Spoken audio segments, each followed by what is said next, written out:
Hello বন্ধুরা, আমি পূজা। আমার আরও একটি নতুন ভিডিওতে তোমাদের জানাই স্বাগত।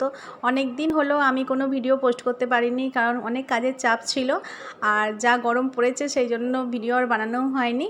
তো রবিবার 28শে এপ্রিল ছিল আমার একটা মুসলিম ব্রাইড। তো আমি সকাল সকাল বেরিয়ে পড়েছিলাম। এতই রোদ্দুর কি বলবো, রোদ্দুরে চারিদিকে যেন সেই মুখ ঝলসে যাচ্ছিলো। লোকেশানটা আমার কাছাকাছিই ছিল, সেই জন্যই আমি বুকিংটা নিয়েছিলাম। বেশি দূরে হলে হয়তো দিনের বেলা বুকিংটা নিতামই না। তারপরে এই যে আমি চলে গেছিলাম ব্রাইডের বাড়ি। আর ব্রাইডের কোনো ডিমান্ড ছিল না, ও চেয়েছিল একটা ন্যাচারাল মেকআপ, আর ও সবটা আমার উপরই ছেড়ে দিয়েছিল। আমি গিয়ে রীতিমতো মেকআপ করতে স্টার্ট করে দিয়েছিলাম। আর একজনের পর একজন ঘরে ঢুকেই যাচ্ছিলো, ডিস্টার্ব করছিল। সব অনেক বাচ্চা বাচ্চা মেয়ে ছিল, আমি আর কিছু বলতে পারছিলাম না, সেই জন্য এই যে আমার মেকআপ চলছে। আর তোমরা যারা ভাবছো এই গরমে কি করে মেকআপ করবে, যারা আমার কাছে ক্লাস করতে চাও তারা কিন্তু ক্লাসে জয়েন করতে পারো।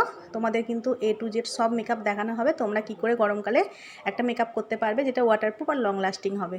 তারপর এই যে দেখো ব্রাইডের বাড়ির সবাই ঘিরে ধরেছে ব্রাইডকে। তখন আমার কাজ অলমোস্ট শেষ হয়েছিল, আবার বলছি তাও শুনছে না। দেখো এই হচ্ছে ওর ফুল লুকটা দেখে তোমরা কিন্তু কমেন্টে জানিও কেমন হয়েছে। আর আমার কিন্তু ব্রাইডাল বুকিং কিন্তু স্টার্ট হয়ে গেছে। তোমরা যারা বুকিং করতে চাইছো তারা কিন্তু আমার প্রোফাইলে দিয়ে কন্ট্যাক্টে যোগাযোগ করতে।